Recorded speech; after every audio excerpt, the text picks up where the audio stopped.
Hello everybody, my name is Ashwini Sharma. आज आपका full test day था और आपने फुल टेस्ट 1 अटेम्प्ट किया टेक्स्ट बुक से। बहुत सारे बच्चों की क्वेरी ये थी कि ये जो एसएससी जेई का एग्ज़ाम है उसके लेवल से कहीं ज़्यादा ऊपर था। तो एक रियलिटी चेक करेंगे इसके अंदर। मैं जल्दी जल्दी क्वेश्चंस को रिव्यू करूँगा। कुछ कॉन्सेप्ट बताने होंगे तो मैं साथ के साथ बता दूंगा, कुछ क्वेश्चन को स्किप कर दूंगा जो सिर्फ फैक्चुअल होंगे। और ये देखेंगे कि अब तक के जो आपने टास्क किए हैं अगर उसको अच्छे से कंप्लीट किए हैं तो उनके बेसिस पे आप ये क्वेश्चन कर भी पाते या नहीं कर पाते। इससे आपको भी थोड़ा आइडिया लगेगा कि जो आपने टास्क किए हैं अगर आप वो टास्क करते तो आप शायद ये क्वेश्चन कर पाते। तो स्टार्ट करते हैं फर्स्ट क्वेश्चन से। पहला क्वेश्चन है कि ब्यूटामिन का सॉफ्टनिंग पॉइंट कितना होना चाहिए अगर उस प्लेस का टेम्परेचर 40 डिग्री सेल्सियस है। जहाँ पर जिस रोड पर सॉफ्ट ब्यूटामिन को हमें बिछाना है वहाँ का टेम्परेचर 40 डिग्री सेल्सियस है, तो बिटुमिन का सॉफ्टनिंग पॉइंट कितना होना चाहिए। तो ये बिल्कुल कॉमन सेंस का क्वेश्चन था। पहली बात, टास्क मैं आपको दे चुका था मेंटेनेंस ऑफ रोड के ऊपर, ठीक है। मेंटेनेंस ऑफ पेमेंट मैंने आपको टास्क दिया था, आपने बिटुमिन की प्रॉपर्टी पढ़ी होंगी। बाकी ये बिटुमिन की प्रॉपर्टी से रिलेटेड नहीं, ये कॉमन सेंस का क्वेश्चन था अगर आपको सॉफ्टनिंग पॉइंट पता है। सॉफ्टनिंग पॉइंट जिस पे सिंपल सी बात है बिटुमिन सॉफ्ट हो जाए ऐसा टेम्परेचर। तो अगर वहाँ का टेम्परेचर 40 डिग्री सेल्सियस है तो बिटुमिन को obviously softening point 40 degree Celsius से ज़्यादा होना चाहिए। नहीं तो बिटुमिन जो होगा आप वो स्टेबल स्टेट में नहीं हो पाएगा, फ्यूज़ होकर वो बाइंड नहीं कर पाएगा एग्रीगेट को। तो सॉफ्टनिंग पॉइंट आपका ज़्यादा होना चाहिए, मतलब ज़्यादा टेम्परेचर पे बिटुमिन सॉफ्ट होना चाहिए, तो 40 डिग्री सेल्सियस से ज़्यादा। तो ये कॉमन सेंस का क्वेश्चन था। 50% बच्चों ने इसका आंसर दिया, 50% बच्चे आंसर नहीं दे पाए। या तो सिली मिस्टेक हुई होगी या फिर उनको ऐसा लगा होगा कि सॉफ्टनिंग पॉइंट उन्होंने पढ़ा ही नहीं है, तो छोड़ देते हैं इस क्वेश्चन को। नेक्स्ट क्वेश्चन पे आते हैं। तो पहला क्वेश्चन आप अटैम्प्ट कर सकते थे। Second question, which equation is use for both smooth and rough boundaries. Smooth and rough boundaries, तो अभी मैंने आपको टर्बुलेंट फ्लो पढ़ने के लिए नहीं दिया था, तो ये आप छोड़ सकते थे। लेकिन इसके ऑप्शन देखें तो carbon universal equation, velocity equation, Bernoulli equation, Prandtl's universal distribution theory. वैसे तुक्का मारना सही नहीं होगा, लेकिन इसमें आप थोड़ा आइडिया लगा सकते थे। वेलोसिटी इक्वेशन सुनने से ही ऐसा लग रहा है कि वेलोसिटी इक्वेशन ऐसा कुछ अलग से थ्योरी नहीं है, ये नॉर्मल सी बात लिखी हुई है। बर्नौली इक्वेशन भी आपकी जो आपके पास आइडियल फ्लो होता है उसके लिए होती है। अब बचती है कार्बन यूनिवर्सल इक्वेशन और प्रांट्स यूनिवर्सल डिस्ट्रीब्यूशन इक्वेशन। तो इनमें आप दोनों में गैस ले सकते थे। अगर दो आपने ऑप्शन हटा दिए हैं तो आप गैस कर सकते हो। लेकिन हाँ, अगर आपने सिर्फ टर्बुलेंट फ्लो पढ़ा भी होता तो आपको वहाँ पे पहले ही लिखा दिख जाता कि प्रांट्स की ये इक्वेशंस होती हैं। वो आपको इक्वेशन भी याद करनी होती और नाम तो आपको याद रह ही जाता। तो ये क्वेश्चन ऐसा था कि अगर आपने जस्ट टर्बुलेंट फ्लो देखा भी होता तो आपका ये क्वेश्चन हो जाता। लेकिन अभी के लिए मान सकता हूँ कि नहीं हो सकता था क्वेश्चन। तीसरे क्वेश्चन पे आते हैं। तीसरा इक्वेशन बिल्कुल इजी कि बर्नौली इक्वेशन है कब एप्लीकेबल नहीं होती है। तो पहली बात तो नोट लिखा हुआ है तो यहाँ पे सिली मिस्टेक हो सकती है कि एप्लीकेबल कब नहीं होती है। तो इसके अंदर फ्लो इज़ इनकम्प्रेसिबल, ठीक है, सही बात है। Flow is along single streamline, streamline में फ्लो है तो हो सकता है। फ्लो स्टडी होना चाहिए। लेकिन अगर जो फ्लो विस्कस हुआ, ठीक है, अगर विस्कोसिटी आ गई तो उसके अंदर ये जो फ्लो होगा ये आपका टर्बुलेंस बनने की इसकी टेंडेंसी होगी। तो वहाँ पर हम बर्नौली इक्वेशन नहीं लगाते हैं। और अगर जो विस्कोसिटी भी आ गई तो लॉस भी इसके आने स्टार्ट हो जाएंगे। तो आप अगर जो डायरेक्टली बर्नौली इक्वेशन की अगर आप एजम्पशंस भी देखोगे तो आप वहाँ पे आपको इसका आंसर सीधा मिल जाएगा। 63% बच्चों ने आंसर इसका सही दिया है। तो इसका आंसर होगा फ्लो इज़ विस्कस। अगर विस्कोसिटी आ गई तो वहाँ पर हम बर्नौली इक्वेशन अप्लाई नहीं करेंगे। चौथा क्वेश्चन है कि applicability of middle third rule in design of structure, ठीक है। तो ये किस केस में एप्लीकेबल होती है। तो आपको इसका आइडिया होगा कि अगर हमारे पास रेक्टेंगल होता है या स्क्वायर होता है तो उस केस में हम मिडल थर्ड रूल लगाते हैं, क्योंकि इसके अंदर जो एसेंट्रिसिटी होती है वो d/6 की होती है, ठीक है, या फिर b/6 की होती है। और अगर आपके पास ये सर्कुलर टाइप का होता है तो उसके अंदर जो कर्ण बनता है वो d/4 का बनता है। तो इसके अंदर 1/4 रूल होता है। और अगर आपके पास रेक्टेंगल है तो 1/3 रूल होता है। और ये सिंपल, ये कई बार आपने देखा होगा, ये आपने क्वेश्चन देखा होगा डैम कंस्ट्रक्शन में देखा होगा, ग्रेविटी डैम वाले उसमें। और सोम में भी एक आ चुका है, मतलब सोम के एक टॉपिक में भी आपको लास्ट वाले टॉपिक में मिल जाएंगे ये। लेकिन हाँ, ग्रेविटी डैम आपने पढ़ा है तो ये आपको आना चाहिए था। तो ये क्वेश्चन आप कर सकते थे। क्या होता है इसके अंदर, वो सिंपल ही होता है, जैसे रेक्टेंगल है, ठीक है। इसको ऐसे समझो कि मान लो ये रेक्टेंगल है, ऊपर से हमने लोड लगाया, ठीक है। ऊपर से हमने जब लोड लगाया तो लोड लगाएंगे तो स्ट्रेस कितनी होगी, P/A। पूरे पूरे सरफेस पे इस पर स्ट्रेस होगी P/A। लेकिन अगर जो हमने ई एसेंट्रिसिटी पे लगा दिया तो हमारे पास ऐसे मोमेंट भी आ जाएगा, और अगर जो ऐसे मोमेंट आ जाएगा तो इधर की साइड कंप्रेशन होगा, इधर की साइड टेंशन होगी। ठीक है, तो अगर जो इधर कंप्रेशन हो जाएगा, इधर टेंशन हो जाएगा, तो ये कुछ इस तरह से हमें देखने को मिलेगा। इधर कंप्रेशन आई तो ये हो जाएगा, देखो M upon I is equal to sigma upon Y, तो सिग्मा हो जाएगी एम बाई जेड, तो यहाँ पे एम बाई जेड, और इधर भी एम बाई जेड माइनस का, तो इधर की साइड जो होगा माइनस होगा P by A minus M by Z, इधर होगा P by A plus M by Z, तो मतलब इधर की साइड पॉजिटिव में आएगा और इधर की साइड नेगेटिव हो सकता है, जीरो भी हो सकता है। तो रूल ये कहता है कि ई कितना रखें कि किसी भी जगह पे नेगेटिव ना हो। अगर नेगेटिव हो गया तो टेंशन आ जाएगी, टेंशन आ गई तो कंक्रीट हमारा वो बियर नहीं कर पाएगा नेगेटिव स्ट्रेस। तो उसलिए हम कहते हैं कि जो हम स्ट्रेस लगाएंगे भी, अगर जो सेंट्रिसिटी लगाएंगे भी लोड की, वो कितनी नहीं होनी चाहिए, तो E should not be greater than, या फिर E should be less than B by six. इधर भी बी बाई सिक्स से कम होनी चाहिए, इधर भी बी बाई सिक्स से कम होनी चाहिए, तो टोटल बी बाई थ्री, तो मिडल थर्ड रूल हो जाता है ये। और यही अगर जो हम सर्कुलर के केस में देखें तो ये जो कर्ण बनता है ये डी बाई फोर का बनता है, तो मतलब इधर भी डी बाई एट से ज़्यादा नहीं होना चाहिए और इधर भी डी बाई एट से ज़्यादा नहीं होना चाहिए। तो ये भी इजी क्वेश्चन था, ये प्रीवियस ईयर के अकॉर्डिंग था, ये आपको कर देना चाहिए था, लेकिन मैंने अभी तक शायद आपको ग्रेविटी वाला दिया है, ग्रेविटी रैम वाला, तो हो जाना चाहिए था आपसे क्वेश्चन ये। अब नेक्स्ट क्वेश्चन जो है, अब उसको करने से पहले आपको ये चीज़ समझनी पड़ेगी कि हर क्वेश्चन का आपको एग्जैक्ट आंसर नहीं होगा, आपको कोई जो ऑप्शन है वो रूल आउट करना पड़ेगा। हर एक क्वेश्चन आपको रटा हुआ हो ये बिल्कुल भी पॉसिबल नहीं होगा, तो आपको ऑप्शन चूज़ करके भी चीज़ें करनी पड़ेंगी। जैसे क्वेश्चन है किससे रिलेटेड, ग्रेनाइट, ठीक है, मैंने आपको स्टोन्स वाला चैप्टर पढ़ने के लिए दिया था। तो ग्रेनाइट क्या है, एक इग्नियस रॉक है, तो इसके अंदर चार ऑप्शन दिए हुए हैं। पहली बात कि इसकी जो कंप्रेसिव स्ट्रेंथ होती है 77 से 130 MPa होती है। अब आपको कॉमन सेंस कैसे लगानी है, आपने देखा होगा गुड स्टोन जो होता है उसकी 100 MPa उसकी कंप्रेसिव स्ट्रेंथ होती है। अब इसका आपको यूज़ करना है कि गुड स्ट्रेंथ, गुड की 100 MPa होती है गुड स्टोन की, इग्नियस रॉक एक स्ट्रॉन्ग स्टोन ही है, तो 100 इसके आसपास आ रहा है, तो मतलब ये सही हो सकता है। मैं ये नहीं कह रहा हूँ कि ये सही है, लेकिन आप ऐसे सोच सकते हो कि ये सही हो सकता है। दूसरा कि वो सेडिमेंट्री रॉक है, तो सेडिमेंट्री रॉक नहीं है, वो इग्नियस रॉक है, तो दूसरा तो गलत हो गया। अब जिस भी ऑप्शन में दूसरा ऑप्शन है तो वो सही होगा। जैसे पहला ऑप्शन है 1 एंड 2, तो ये सही हो सकता है। दूसरा ऑप्शन है 2 एंड 4, ये भी सही हो सकता है। तीसरा ऑप्शन है 1 3 4, ये तो वैसे ही गलत हो गया। और चौथा option all of the above, तो ये भी सही हो सकता है। इसमें 1 2 3 4, इसमें पूछा गलत कौन सा है, तो दूसरा गलत है। अब पहला हमने देखा कि पहला सही हो सकता है, तो अगर जो पहला सही हुआ तो ये गलत हो जाएगा और ये गलत हो जाएगा, उसके हिसाब से हमारे पास 2 और 4 ऑप्शन आ सकता है। लेकिन फिर से मैं बता दूं कि ज़रूरी नहीं है कि इससे आपका सही आ जाए आंसर, लेकिन आपको इतना रिस्क तो लेना पड़ेगा। जैसे तीसरा है, तीसरा ऑप्शन है has fire resisting property, igneous rock की फायर रेजिस्टिंग प्रॉपर्टी होती है, लावा से ही निकल के बनता है। इसको मान सकते हैं, अगर आपको नहीं भी पता हो इसकी प्रॉपर्टी, कि मान सकते हैं कि फायर रेजिस्टिंग प्रॉपर्टी होती है इसकी। अच्छा, स्पेसिफिक ग्रेविटी जो है इसकी 2.5 से 3, ये भी हमें लगभग सही सी लग रही है बात, ये 2.5 से 3 के आसपास होती है। तो अब हमें चूज़ करना पड़ेगा कौन सा सही है, तो उसके हिसाब से हम कोई मतलब इस हिसाब से हम चूज़ कर सकते हैं। मैं होता तो मैं इसको इस तरह से चूज़ करता कि 2 और 4, कि इसको मैं फिर गलत मान लेता, इसको सही मान के कि 100 MPa से ज़्यादा है इसकी रेंज। ठीक है, ऐसे हम सोच सकते हैं। इसके अंदर 17% बच्चे ही इसको आंसर दे पाए, तो ये टफ क्वेश्चन में आता, थोड़ा कॉमन सेंस ज़्यादा लगाना पड़ता है इसके अंदर। मैं उतना नहीं मानता कि आप कर पाते क्वेश्चन, तो कोई बात नहीं, ये छूट भी जाए तो कोई दिक्कत नहीं। नेक्स्ट क्वेश्चन है कि ग्रुप बी में कौन सी बिल्डिंग आती है, तो ये बिल्कुल फैक्चुअल है, ये आपको याद होगा तभी आप कर पाओगे।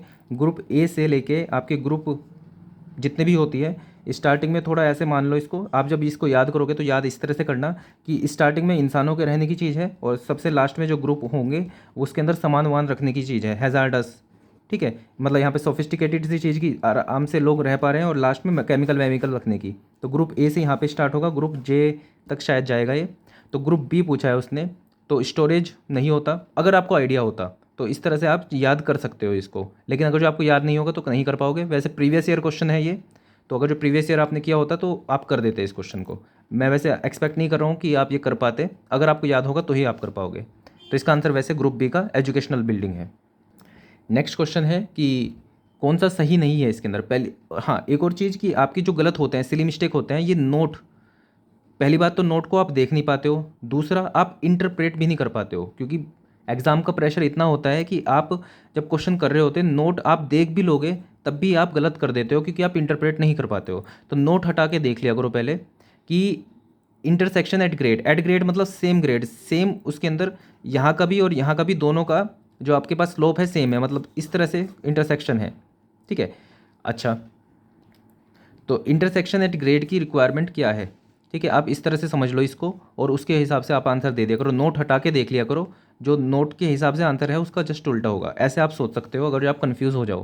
पहला, गुड लाइटिंग होनी चाहिए नाइट के टाइम पे, ऑब्वियस सी बात है। सडन चेंज ऑफ पाथ नहीं होना चाहिए, सही बात है, ठीक है। ठीक है, ये तो बेसिक सी चीज़ है, ये आप याद कर सकते हो, अगर आपको याद होंगी तो आप कर दोगे, थोड़ा कॉमन सेंस लगाओगे तब भी हो जाएंगी, लेकिन फिर भी गलती होने के चांसेस रहेंगे इसके अंदर। जैसे गुड लाइटिंग, ये तो ऑब्वियस सी बात है। सडन चेंज इन पाथ, कि ऐसा नहीं होना चाहिए कि पाथ जैसे मान लो ग्रेड है, ठीक है, इस तरह से यहाँ पे, ठीक है, सोच नहीं सकते इसको ज़्यादा इस तरह से, कॉमन सेंस थोड़ा बहुत लगेगा इसके अंदर। आगे चलते हैं, geometric features should be adequately provided, सही बात है। And at intersection the area of conflict should be as large as possible, ये थोड़ा सा गलत है। जैसे आपके पास इंटरसेक्शन भी है कि ये एरिया जितना ज़्यादा बड़ा होगा उतना ज़्यादा अच्छा होगा, ऐसा कोई वो नहीं है कि अगर जो ये ज़्यादा बड़ा होगा तो आपका मतलब ज़्यादा सहूलियत होगी आपको, ऐसा कुछ नहीं है, ठीक है। बाकी हाँ, ये आपको जस्ट एजम्पशंस में इसको याद ही करना पड़ेगा, अगर याद होगा तो कर दोगे, और अगर जो आपने नहीं पढ़ा है तो मैं ऐसा एक्सपेक्ट नहीं कर रहा कि आप ये क्वेश्चन कर पाते। आगे बढ़ते हैं। नेक्स्ट क्वेश्चन है कि दो बीम दे रखे हैं ए और बी, विड्थ दोनों की सेम है, डेप्थ एक की डी है दूसरे की 2D है, तो elastic strength of beam B as compare to ए।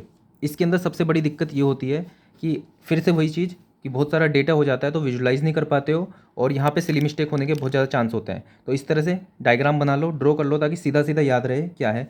दूसरा, स्ट्रेंथ कंपेयर करनी है बी की ए के साथ, तो M B upon M A ये करना है हमें, ठीक है। स्ट्रेंथ मतलब सिंपल सी ये बात हुई कि हमारे पास बीम है तो इसमें कितना लोड लगा पा रहे हैं और इसमें कितना लोड लगा पा रहे हैं, तो जिसमें ज़्यादा लोड लगा पा रहे हैं, ठीक है, तो उसकी स्ट्रेंथ ज़्यादा हो जाएगी, ऐसे इसको समझ सकते हैं, ठीक है।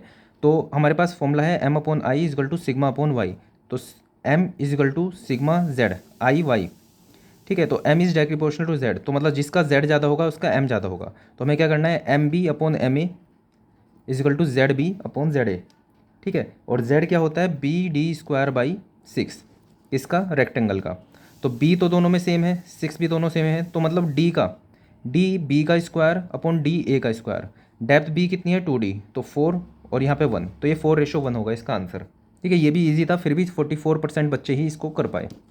आगे बढ़ते हैं। नेक्स्ट क्वेश्चन है, ग्रिड आयरन के बारे में पूछा है कि ये जो डिस्ट्रीब्यूशन सिस्टम होता है, वाटर डिस्ट्रीब्यूशन सिस्टम, इसके लिए कौन सी चीज़ सही है, तो ये भी मैंने आपको शायद पढ़ने के लिए ना, ये नहीं दिया मैंने आपको पढ़ने के लिए। इसके अंदर क्या होता है कि एक सिंगल पाइप होता है और सब तरफ इस तरह से पाइप पानी चला जाता है डिस्ट्रीब्यूशन सिस्टम में, और फिर वहाँ से और जगह पानी चला जाता है। तो इसके अंदर क्या क्या होता है कि पहली बात तो ये वेल प्लांट सिटीज़ में यूज़ होता है ये, ठीक है। अब इसके अंदर क्या होता है, इतने सारे पाइप्स हो जाते हैं, इतने सारे जंक्शंस हो जाते हैं, जिसकी वजह से यहाँ पे वॉल्स वगैरह बहुत ज़्यादा यूज़ करनी पड़ती है, और उसकी वजह से कॉस्ट भी बहुत ज़्यादा बढ़ जाती है।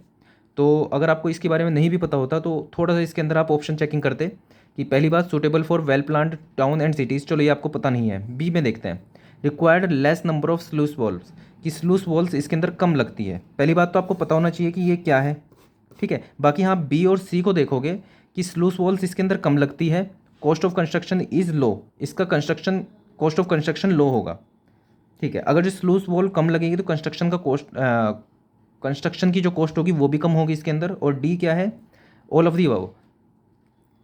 तो इस क्वेश्चन को करने के लिए एटलीस्ट आपको ये तो पता होना चाहिए ग्रिड आयरन सिस्टम क्या होता है। अब आपने ये देख लिया, अब इसके बारे में आपको ज़्यादा नहीं भी पता, तब भी आप देखोगे कि वेल डिज़ाइन सिटीज़ में होता है, ठीक है।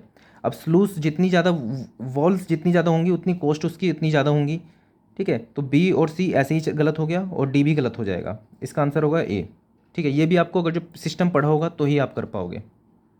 नेक्स्ट क्वेश्चन ज्योमेट्रिक डिज़ाइन से रिलेटेड है, और ये आपका क्वेश्चन हो जाना चाहिए था, बिल्कुल इजी क्वेश्चन है, फिर भी 27% बच्चे ही इसको कर पाए। क्वेश्चन है कि सुपर एलिवेशन के बारे में पूछा है कि अगर मिक्स्ड ट्रैफिक हो तो उस केस में देखो दो चीज़ें होती हैं, एक तो हम फ्रिक्शन का यूज़ करते हैं और एक हम करते हैं बैंकिंग का यूज़। जैसे गाड़ी जा रही है, ठीक है, तो उसकी वजह से अगर जो ये इस तरह से जा रही है तो उसके पास टेंडेंसी होती है कि वो पीछे की साइड इस तरह से जाए, या फिर आप इसको ऐसे समझो कि गाड़ी है इधर से, अगर जो ऐसे जा रही है तो इसकी टेंडेंसी होती है कि पीछे की साइड जाए। अगर पीछे की साइड जाएगी तो आगे जाते हुए पीछे भी जाएगी वो, तो यहाँ से नीचे गिर सकती है। तो इसलिए हम क्या करते हैं, ठीक है। अच्छा, ये पीछे जा रही है तो इसे रोकने के लिए कौन है? फ्रिक्शन। तो सिर्फ फ्रिक्शन रोक रही है अभी। लेकिन अगर जो हम यहाँ से ऐसे करके इसको बैंकिंग की तरह इसको ऐसे पीछे से उठा देंगे, अगर हम इसको ऐसे उठा देंगे तो ये फ्रिक्शन तो नीचे की साइड एक्ट करेगी। एक तो ये पीछे की साइड जा रही है तो फ्रिक्शन रोकेगी एक तो इसे, और दूसरा क्या होगा कि ये जब हम ऐसे उठा देंगे, पीछे से ऐसे उठा देंगे तो इसका वेट भी इसको रोकेगा। ठीक है, वेट रोकेगा, और दूसरा इसकी जो नॉर्मल थ्रस्ट होगी वो भी इसको रोकेगी। आई मीन टू से ई जो हम ऐसे उठाएंगे ये इसको रोकेगी उधर जाने से, और इसकी फ्रिक्शन जो होगी वो इसको जाने से रोकेगी।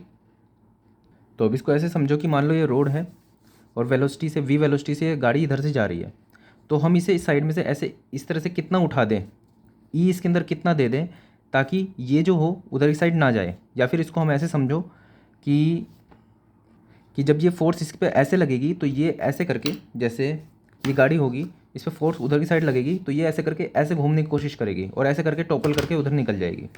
ठीक है, तो हम ई कितना दें ताकि ये ऐसा ना हो, तो उसके लिए हम करते हैं v²/127r। ये हमने क्या करा है, फोर्स जो है सेंट्रीफ्यूगल फोर्स को एक्सेलरेशन से हमने बराबर कर दिया है। ठीक है, mv²/r के बराबर कर दिया हमने इसके अंदर। ठीक है, तो आखिरी हमारे पास फॉर्मूला आता है E=v²/127r। तो हमने सिंपल ये किया है कि इस वाली फोर्स को एक्सेलरेशन के बराबर किया। उससे क्या हुआ, सिर्फ इतने उससे हमने क्या किया कि दोनों टायर पे प्रेशर बराबर है। इसका मतलब ये है कि जब क्या कहते हैं हम इसको इस तरह से उठा देंगे तो वो उधर टॉपल करके नहीं जाएगी, दोनों पे प्रेशर सेम होगा। अच्छा, अगर जो ये हम बैंकिंग ना देते तो बाहर वाले टायर पे ज़्यादा प्रेशर होता, क्योंकि ये ऐसे करके टॉपल करके उधर निकलने वाली थी, तो उधर की साइड ऐसे जाती जब ये, तो इधर वाले टायर पे प्रेशर ज़्यादा होता, इस पर कम होता। लेकिन जब हमने इसको ऐसे उठा दिया रोड को, तो अब दोनों टायर पर प्रेशर बराबर होगा। अब लेकिन इसके साथ दिक्कत क्या होगी कि अगर मान लो कि इसकी स्पीड बहुत कम है, ठीक है, हमने उठा दिया इसको ऐसे, ठीक है, हमने इसको इतना ज़्यादा उठा दिया। अब अगर गाड़ी की स्पीड ज़्यादा है इस पे जाते हुए तो वो तो ठीक है, वो बैलेंस हो जाएगी, लेकिन गाड़ी की स्पीड बहुत कम है तो ये फिसल के इधर भी आ सकती है। ठीक है, तो हम मिक्स्ड ट्रैफिक के केस में, मतलब जब वेलोसिटी में डिफरेंस बहुत ज़्यादा होता है, मतलब एक नॉर्मल रोड पे कि वेलोसिटी ज़्यादा भी होती है किसी किसी गाड़ी की, किसी की कम भी होती है, तो हम जो इसकी वी होती है, स्पीड जो होती है उसकी 75% के हिसाब से ही हम इसका ई डिज़ाइन करते हैं। वो इसलिए ताकि ऐसा ना हो कि अगर जो गाड़ी बहुत धीरे आ रही है तो ऐसे स्लाइड करके नीचे की साइड आ जाए। ठीक है, तो इसलिए ये एक कंडीशन होती है जो आपने अगर ज्योमेट्रिक डिज़ाइन पढ़ा होगा तो आपको पता होगी ये कंडीशन। तो मिक्स्ड ट्रैफिक के कंडीशन में हम 75% वी के लिए हम इसको डिज़ाइन करते हैं, और फॉर्मूला हमारा होता है E=v²/225r आता है। ठीक है, अच्छा, दूसरा क्या है कि अगर हमारे पास प्लेन टेरेन है तो ये 7% होता है। इसने पूछा है हिली के लिए क्या होता है, देखो 7%, मतलब इतना हमने 7% उठाया। लेकिन जो हिली एरिया होता है वहाँ पे जो रोड होता है, रोड का क्रॉस सेक्शन मिलना ही बहुत मुश्किल होता है, क्योंकि पहाड़ को काट के बनाना पड़ता है। तो उसके लिए हमें क्या करना होता है, हम ज़्यादा उसके अंदर ये कर देते हैं, मतलब हम उसके अंदर ज़्यादा स्लोप देते हैं, तो हिली के अंदर 10% तक लेते हैं हम। ठीक है, तो ये तो बिल्कुल बेसिक कंडीशन है जो कि आपको याद रखनी है। तो हिली ट्रेन के अंदर 10% होता है, यहाँ पे 7% दे रखा है, तो सेकंड कंडीशन गलत। और तीसरा क्या है, in equilibrium super evolution. Equilibrium मतलब जब दोनों टायर पे सेम प्रेशर हो। Effect of coefficient of friction is consider, उस टाइम पे फ्रिक्शन का कंसिडर नहीं करते हैं हम इफेक्ट, और सिर्फ ई को हम बराबर करते हैं।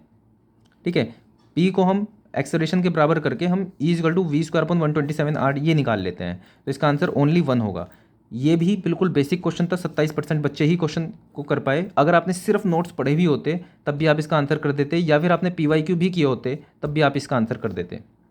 तो अब थोड़ा जल्दी जल्दी बताने की कोशिश करूँगा मैं, क्योंकि कुछ 10-11 क्वेश्चन में ही काफ़ी टाइम निकल गया। Unit of measurement of rock excavation. Excavation मतलब खुदाई करके कुछ सामान निकाल रहे हैं। ठीक है, इसके अंदर भी कॉमन सेंस लगेगी, खुदाई करके सामान निकाल रहे हैं तो क्या होगा, मीटर क्यूब में ही होगा, उसको हम तोलेंगे मीटर क्यूब में। ठीक है, ये भी कॉमन सेंस है, ये आपका क्वेश्चन हो जाना चाहिए था। 85% बच्चों ने किया भी है। नेक्स्ट, एक ट्रस दिया है, ठीक है, ये भी आपको याद होना चाहिए। ऐसे आपके पास ट्रस है, देखो ये वर्टिकल जो सबसे ऊपर वाला मेंबर है इसको हम किंग पोस्ट कहेंगे। अगर इस तरह से हो गया यहाँ पे तो ये क्वीन पोस्ट होगी, और यहाँ पे अगर जो हम इस तरह से होगा, ये दे भी रखा है इसकी थ्योरी में, ये प्रिंसेस पोस्ट होगी। वर्टिकल ही है तीनों पोस्ट, सबसे ऊपर वाला किंग, ये वाला क्वीन, और ये प्रिंसेस पोस्ट। ये आप इसकी थ्योरी में भी देख लोगे, तो ये आपको पता होना चाहिए था। और अभी शुरुआत के टाइम पे एक और चीज़ मैं आपको बताऊं कि अगर 20%, जैसे टेक्स्ट बुक में ये गिवन होता है कि 20% आंसर्ड करेक्टली, अगर 20% से कम है इसका मतलब थोड़ा वो एक्स्ट्रा ऑर्डिनरी क्वेश्चन था, ऐसे नॉर्मल क्वेश्चन नहीं था। उसके लिए आपको ज़्यादा दिक्कत, आपको टेंशन नहीं लेनी है। आपको सिर्फ टेंशन लेनी है कि अगर जो आपने बच्चे 50%, मतलब 50% बच्चे उसका आंसर सही कर पा रहे हैं, और आपने नहीं किया, तो उसके लिए आप सोच सकते हो कि आपकी तैयारी अभी अप टू डेट नहीं है, आपको और तैयारी करनी है। 50% क्वेश्चन मतलब 50% बच्चे आंसर कर पाए, इसका मतलब बहुत सारे 50% बच्चे ऐसे थे आंसर कर दिया उन्होंने, मतलब ये बहुत कॉमन सी चीज़ है, वो सबको पता है, तो वो पता होनी चाहिए। अब जैसे अगला क्वेश्चन है 7% बच्चे ही इसको करेक्टली कर पाए, तो ऐसा कोई टेंशन लेने वाली बात नहीं है, कुछ को याद था इसका आंसर डायरेक्टली तो इसलिए उन्होंने कर दिया। ठीक है, बस इसको ऐसे सोचना और इसके बारे में टेंशन मत लेना कि ये क्या क्वेश्चन पूछ लिया, इसको छोड़ के आगे बढ़ सकते हो। तो मैं भी इसको छोड़ के आगे ही बढ़ रहा हूँ। 14 क्वेश्चन पे आते हैं। क्वेश्चन में पूछा है शेयर स्ट्रेस पूछी है, तो शेयर स्ट्रेस के लिए फॉर्मूला लगेगा tau equal to mu D U by D Y. तो टो पूछी है, इसके अंदर 9.81 पॉइस दिया हुआ है। ठीक है, 9.81 पॉइस दिया है, तो एसआई यूनिट में करेंगे इसको तो 1/10 कर लेते हैं इसकी, 0.981 एसआई यूनिट में आ जाएगी 0.981। ठीक है, field between the parallel plate, जो हमारे पास ये है वेलोसिटी, ये है वाई, तो मतलब ये हमारे पास सरफेस है, ऊपर प्लेट है, तो इसके बीच का जो डिस्टेंस है ये वाई है, ये कितनी वेलोसिटी से जा रही है ये यू है, डी यू जो लिखा हुआ है, और इसके बीच में जो फ्लूइड भरा हुआ है उसकी विस्कोसिटी म्यू है। तो टाउ निकालने के लिए हम यूज़ करेंगे म्यू, म्यू कितना है 0.981 इंटू वेलोसिटी कितनी दे रखी है 2, और बीच में डिस्टेंस है 1 सेंटीमीटर, तो 1 सेंटीमीटर मतलब 1/100 मीटर। तो पहली बात तो है कि अगर आप पहले से ही इसको सही यूनिट में डालोगे तो आंसर सही आएगा, नहीं तो ऐसे ही डाल दोगे तो आंसर कोई और सा मैच होगा, गलत हो जाएगा। तो 2 जीरो गई इधर, ये आया यहाँ पे, तो 98.1 मतलब 200 के आसपास आएगा। ऑप्शन है सिर्फ एक ही है 196.2, वही आंसर है, कैलकुलेशन करने की भी जरूरत नहीं पड़ी। 15 क्वेश्चन है कि अनडिस्टर्ब सैंपल में जो एरिया होता है, एरिया रेशो क्या होता है सैंपल का, ये याद रखो। ये क्वेश्चन मैंने अभी करने के लिए नहीं दिया था आपको, लेकिन इसको ऐसे याद रखो। ये D1 D2, ये D3 और ये D4। क्या चीज़ है ये, सॉइल के अंदर डालते हैं, यहाँ से सॉइल का सैंपल निकालते हैं, यहाँ पे सॉइल भर जाती है, ये है। ठीक है, इसके अंदर 3-4 चीज़ें होती हैं, एक तो है इनसाइड क्लियरेंस, एक है आउटसाइड क्लियरेंस और एक है एरिया रेशो। इनसाइड क्लियरेंस मतलब अंदर अंदर की बात कर रहे हैं, D1 D3। तो यहाँ पे हम करेंगे D3 बड़ा लग रहा है D1 से, तो D3 माइनस D1 अपॉन, हमेशा छोटे वाला आएगा नीचे, तो D1 छोटा है तो D1।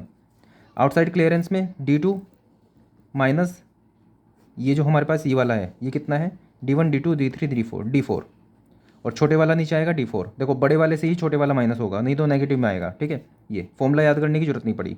तीसरा है एरिया रेशो। एरिया रेशो क्या होगा कि कितना, इसको ऐसे समझो कि कितना एरिया ऑफ सॉइल अंदर गया, तो कहाँ से ये और इसके अंदर ये देखेंगे। एक सेकेंड, इनसाइड में क्या आया था ये वाला और ये वाला, आउटसाइड में क्या आया था ये वाला और ये वाला। ठीक है, एरिया रेशो में आएगा ये वाला D2 और D1, तो इसमें आएगा D2 का स्क्वायर, एरिया है तो स्क्वायर यूज़ करेंगे, माइनस D1 स्क्वायर। अब D2 स्क्वायर होगा कि D1 स्क्वायर होगा, सिंपल सी बात है, छोटे वाला आएगा, हमेशा ये याद रखना D1 स्क्वायर। यूनिट याद रखना, ऊपर यूनिट है सिर्फ एक लेंथ की, ये भी लेंथ की है, अगर जो स्क्वायर आया ऊपर तो नीचे भी स्क्वायर आएगा, क्योंकि ये रेशोज़ हैं। तो D2 स्क्वायर माइनस D1, और जितने भी हैं ये कम होनी चाहिए इनकी वैल्यू, जितनी ज़्यादा कम वैल्यू होगी उतना ज़्यादा अच्छा होगा। तो 4 ऑप्शन है, पहला कि 0 होना चाहिए। ठीक है, D2 और D1 बराबर हो सकते हैं क्या, ये D2 और ये D1 ये दोनों बराबर हो सकते हैं कि मतलब ये सीधा इस तरह से ही आ जाए, तो ये ऐसा नहीं है, इसका स्ट्रक्चर ये है, तो 0 तो नहीं हो सकता। दूसरा 10% या उससे कम, तीसरा है 10 से 20%, और चौथा है 20% से ज़्यादा। अगर आपको इसकी वैल्यूज़ भी याद नहीं थी, आपको सिर्फ इतना याद होता अगर कि इसकी वैल्यू जितनी कम होगी उतना अच्छा है, 0 तो नहीं हो सकती, तो इसका आंसर आप सेकंड लगा सकते थे, 10% और लेस। ठीक है, बाकी आप पढ़ोगे इसको तब आपको समझ में आ ही जाएंगी ये चीज़ें, मैंने बाकी बता दिया आपको। नेक्स्ट क्वेश्चन पूछा है कोफिशिएंट ऑफ कंप्रेसिबिलिटी, तो compressibility AV, coefficient of volume compressibility वो होता है MV, और तीसरा होता है CC कंप्रेशन इंडेक्स। AV क्या होता है कि देखो हम लोड लगाते हैं तो सॉइल दबती है, तो पहले उसका सॉइल का वॉइड रेशो E1 था, बाद में E2 हो गया। स्टार्टिंग पे उसके ऊपर जो प्रेशर था वो σ1 था, जब हमने लगाया वो σ2 हो गया। ठीक है, तो AV क्या होता है कि कितना चेंज आया वॉइड रेशो में E2 माइनस E1 अपॉन कितना प्रेशर में चेंज आया σ2 माइनस σ1। CC क्या होता है कि डेल्टा E तो होता है, लेकिन यहाँ पे हम लोग की टर्म में देखते हैं, लोग कितना चेंज होकर बाद में प्रेशर हो गया अपॉन σ1। और MV क्या होता है, MV same AV upon 1 plus E0, ये करते हैं हम। तो तीनों मैंने बता दिया आपको। पूछा क्या है, कंप्रेसिबिलिटी, तो ये निकालना है। तो delta E upon sigma 2 minus sigma 1 करना है। अब इसके अंदर भी कैलकुलेशन देखो। अब इस क्वेश्चन के ऑप्शंस देखोगे तो बहुत दूर दूर है, तो आप थोड़ा सा इसके अंदर रफ कैलकुलेशन कर सकते हो। इसको इससे माइनस करोगे तो 0.09 आएगा, ये सिंपल आप माइनस कर सकते हो। इसको इससे माइनस करोगे तो ये 194 है, ठीक है 194, इसको 200 मान लो तो नीचे 200 आ गया, ठीक है। तो ये हमारे पास आ जाएगा 9/2 इंटू 10⁻⁴ 10⁻⁴ तो ये 4.5 इंटू 10⁻⁻⁴। ये जो टर्म आती है 200 से ज़्यादा बड़ी आती है, हमने 200 मान लिया, ठीक है। इसका मतलब 4.5 से वैल्यू कम आएगी, ठीक है। तो आंसर जो भी होगा 4.5 इंटू 10⁻⁻ के पास होगा, लेकिन 4.5 से कम होगा, ठीक है। तो इसके अंदर 4 ऑप्शन होंगे, 4 ऑप्शन में से एक ही सही बैठ रहा है, 4.36 इंटू 10⁻⁴। अगर जो सबकी पावर 10⁻⁴ में ही होती तो आपको एग्जैक्ट कैलकुलेशन करनी होती, लेकिन आप यहाँ पे कैलकुलेशन से बच सकते हो कि 10 की टर्म्स में, ठीक है, 10 के मल्टीपल्स में इसके आंसर में वेरी है, ऑप्शंस में वेरी कर रहा है। 17 क्वेश्चन मैंने आपको हैंडबुक से लेसिंग का पढ़ने के लिए बोला था, उसके अंदर डायरेक्टली बोला जाता है कि लेसिंग पे जो लेटरल फोर्स आती है वो 2.5% होती है, जो ऊपर से लोड लग रहा होता है, 2.5% ऑफ पी। तो 2.5/100 इंटू 125, तो ये हो जाएगा 3.125 न्यूटन, ठीक है। ये बहुत इजी क्वेश्चन था, हो जाना चाहिए था, सिर्फ 39% बच्चे ही कर पाए इसको। जबकि मैंने हैंडबुक से, आप जितने भी DJP2 कर रहे हो, मैंने इसमें पहले ही आपको बता चुका था कि ये आपको याद कर लेना है। अगर आपने वो याद किया होता तो भले ही आपने कॉलम नहीं भी पढ़ा तब भी आप इसको आंसर कर देते। नेक्स्ट क्वेश्चन क्रॉसिंग का है, मैंने आपको सिर्फ क्रॉसिंग पढ़ने के लिए बोला था, और ये सीधा याद करने वाली चीज़ है। 18% कर पाए बच्चे इस क्वेश्चन को, तो ये याद करने वाला है क्वेश्चन। 18 आप स्किप कर भी सकते थे, अगर PYQ किया होता तो आप YCT के, तो ये YCT का PYQ ही है। नेक्स्ट क्वेश्चन है कि shear stress reinforced cement concrete, ये थोड़ा कॉमन सेंस हो जाएगा, 15% बच्चे ही इसको कर पाए हैं, ठीक है। इसको थोड़ा सा, अगर आपने, जब मैंने आपको पेजेस दिए थे याद करने के लिए, तो उसके अंदर बहुत सारे रिलेशन दिए हुए थे। जैसे उसके अंदर टेंसाइल स्ट्रेंथ के बारे में बताया था कि 1/10 होती है FCK से, ठीक है, टेंसाइल स्ट्रेंथ ये होती है, और शेयर स्ट्रेंथ और भी कम होती है, ठीक है, इतना याद रखो। तो इसके अंदर जो 4 ऑप्शन है, FCK/30, FCK/15, FCK/7.5 और FCK/5, ठीक है। तो FCK/10, तो ये तो वैसे गलत हो गए, ठीक है, टेंसाइल स्ट्रेंथ से भी कम होती है, तो ये दोनों में से होगा। बाकी इसको आप एक चेक कर सकते हो किसी से भी। टाउ सी की वैल्यू जो होती है वो 0.25 √FCK। ये जब आप फाउंडेशन वाला चैप्टर पढ़ोगे उसके अंदर लिखा हुआ है। बाकी एक और आप इसके अंदर देख सकते हो 0.625 √FCK, ये भी आपको टाउ सी मैक्स में आ जाएगा ये आपके पास, तो आप इससे भी चेक कर सकते हो। इसको कैसे चेक करोगे, मान लो 25 के लिए देखा आपने, 0.625, चलो 0.6 मान लो, रफ हो रहा है, इंटू 5, 33, तो आपके पास क्या आया 3, ठीक है। मतलब शेयर स्ट्रेस आई आपके पास 3, और एक्चुअल में कितनी है 25/3, ठीक है। कितना आ रहा है स्टैंड 4, इस फॉर्मूले से तो गलत आ रहा है वैसे, तो नहीं कह सकते ज़्यादा फिर इस बारे में। इसके जो एक्सप्लेनेशन है, एक्सप्लेनेशन में इसको यूज़ किया है, ये LSM के लिए है 0.16 √FCK, वो WSM के लिए है, तो याद ही रखना पड़ेगा आपको। हाँ, बस इतना कर सकते थे आप इसके अंदर कि 1/10 होती है टेंसाइल स्ट्रेंथ, और टेंसाइल स्ट्रेंथ से भी कम होती है, तो 10 की जगह थोड़ा ज़्यादा आएगा, तो 15 भी आ सकता था, 30 भी आ सकता था, तो थोड़ा सा भी इसको आपको याद ही करना पड़ेगा। 15% ही बच्चे कर पाएँ, तो ज़्यादा टेंशन लेने की ज़रूरत नहीं है कि ऐसे कॉमन क्वेश्चन नहीं था ये। आगे बढ़ते हैं,